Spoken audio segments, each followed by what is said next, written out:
ലോക്സഭാ തെരഞ്ഞെടുപ്പ് അടുക്കവേ ദക്ഷിണേന്ത്യ പിടിക്കാൻ എല്ലാ മാർഗങ്ങളും പഴറ്റുകയാണ് ബി.ജെ.പി. അതിന്റെ ഭാഗമായി രാമക്ഷേത്ര പ്രതിഷ്ഠാ ചടങ്ങ് ഇങ്ങ് കേരളത്തിലും വൻ ആഘോഷമാക്കാനാണ് ബി.ജെ.പിയുടെ പുറപ്പാട്. സംസ്ഥാനത്ത് വിപുലമായി ആഘോഷിക്കാൻ തീരുമാനിച്ചിരിക്കുകയാണ് കേരള ബി.ജെ.പി. ഘടകം. പ്രതിഷ്ഠാദിനമായ ജനുവരി 22-ന് വലിയ രീതിയിൽ ആഘോഷങ്ങൾ സംഘടിപ്പിക്കാനാണ് തീരുമാനമെന്ന് ബി.ജെ.പി. സംസ്ഥാന അധ്യക്ഷൻ കെ സുരേന്ദ്രൻ അറിയിച്ചിരിക്കുകയാണ്. ക്ഷേത്രം ശുചീകരിക്കലും വിളക്ക് തെളിയിക്കലും ഉൾപ്പെടെ വിപുലമായ പരിപാടികളാണ് ബി.ജെ.പി. അന്നേ ദിവസം ആസൂത്രണം ചെയ്യുന്നത്. ആഘോഷങ്ങളുടെ ഭാഗമായി ജനുവരി 22-ന് കേരളത്തിലെ ക്ഷേത്ര പരിസരത്ത് ബി.ജെ.പി. പ്രവർത്തകർ ശുചീകരണ പ്രവർത്തനം നടത്തുമെന്നും വീടുകളിൽ വിളക്ക് തെളിയിക്കുമെന്നുമാണ് കെ സുരേന്ദ്രൻ പറഞ്ഞിരിക്കുന്നത്. രാമക്ഷേത്ര പ്രതിഷ്ഠാ ദിനം ആഘോഷിക്കാൻ കേരളത്തിലെ കോൺഗ്രസ് എന്തിനാണ് മടിച്ചു നിൽക്കുന്നതെന്ന ചോദ്യവും നേതാവ് ഉന്നയിക്കുന്നുണ്ട്. കേരളത്തിൽ നിന്ന് വ്യത്യസ്തമായി കർണാടക സർക്കാരും കർണാടകയിലെ കോൺഗ്രസ് പാർട്ടിയും അയോധ്യ രാമക്ഷേത്ര പ്രതിഷ്ഠാ ദിനം ആഘോഷിക്കാൻ തീരുമാനിച്ചത് ചൂണ്ടിക്കാട്ടിയായിരുന്നു സുരേന്ദ്രന്റെ ചോദ്യം. കർണാടക കോൺഗ്രസ് ഇത് ആഘോഷിക്കാൻ തീരുമാനിച്ചു. യു.പിയിലും മധ്യപ്രദേശിലും കോൺഗ്രസ് ഇത് തന്നെ ചെയ്യുന്നു. കേരളത്തിലെ കോൺഗ്രസ് എന്ത് പരിപാടിയാണ് ആസൂത്രണം ചെയ്യുന്നതെന്നായിരുന്നു സുരേന്ദ്രൻ ചോദിച്ചത്. ഹിന്ദു വികാരത്തിന് എതിരാണോ കോൺഗ്രസ് എന്ന് സംസ്ഥാനത്തെ കോൺഗ്രസ് നേതാക്കൾ വ്യക്തമാക്കണമെന്നും സുരേന്ദ്രൻ ആവശ്യപ്പെടുകയുണ്ടായി. ആരുടെ സമ്മർദ്ദത്തിന് വഴങ്ങിയാണ് കേരളത്തിലെ കോൺഗ്രസ് അയോധ്യ ദിനം ആഘോഷിക്കാത്തതെന്നും നേതാവ് ചോദിക്കുന്നുണ്ട്.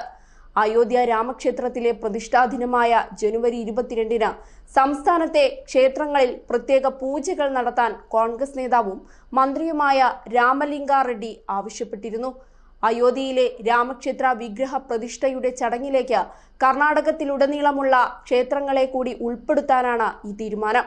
ജനുവരി 22-ന് ഉച്ചയ്ക്ക് 12:29-നും 1:32-നും ഇടയിലാണ് അയോധ്യയിൽ ശ്രീരാമ വിഗ്രഹ പ്രതിഷ്ഠാ ചടങ്ങ് നടക്കുക. ഈ സുപ്രധാന ചടങ്ങ് പ്രമാണിച്ച് എല്ലാ മുസ്ലിം ക്ഷേത്രങ്ങളിലും മഹാമംഗളാരതിയും പ്രത്യേക പൂജകളും നടത്താനാണ് മന്ത്രി നിർദ്ദേശം നൽകിയത്. ചടങ്ങിലേക്ക് കോൺഗ്രസ് ഇടതു പാർട്ടി നേതാക്കളിൽ പലർക്കും ക്ഷണമുണ്ട്. ഇടതു പാർട്ടി നേതാക്കൾ ഈ ക്ഷണം കേട്ടപാതി നിരസിച്ചു. എന്നാൽ കോൺഗ്രസിലെ പല നേതാക്കന്മാരും തങ്ങളുടെ അഭിപ്രായം പറഞ്ഞിട്ടില്ല. ചിലർ ക്ഷണം നിരസിച്ചിട്ടുമില്ല. ഉദ്ഘാടന ചടങ്ങിൽ പങ്കെടുക്കുമെന്ന് ജെ.ഡി.എസ് നേതാവ് എച്ച്.ഡി. ദേവഗൌഡ നേരത്തെ പറഞ്ഞിരുന്നു.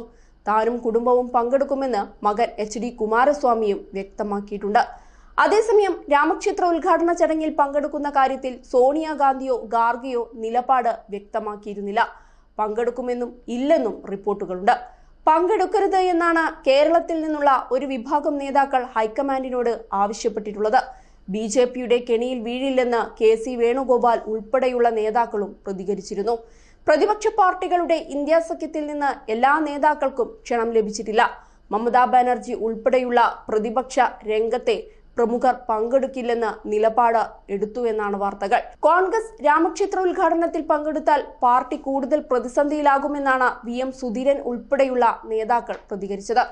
ഇക്കാര്യത്തിൽ ഹൈക്കമാൻഡ് തീരുമാനമെടുക്കുന്നതിന് മുൻപ് വിവാദം സൃഷ്ടിക്കേണ്ടതില്ലെന്ന് ശശി തരൂരും അഭിപ്രായപ്പെട്ടിരുന്നു. പങ്കെടുക്കരുത് എന്ന് കേരളത്തിലെ നേതാക്കൾ കെ.സി. വേണുഗോപാലിനെ അറിയിച്ചിട്ടുണ്ടെന്ന് കെ. മുരളീധരനും പറഞ്ഞിരുന്നു. ഇത്തരം വിവാദങ്ങൾ ശക്തമാവുകയാണ്. വീടുകളിൽ വിളക്കു തെളിയിക്കണമെന്നുള്ള ആവശ്യങ്ങളും ചില മണ്ടൻ ചോദ്യങ്ങളുമൊക്കെയായി കെ. സുരേന്ദ്രന്റെ വരവ്.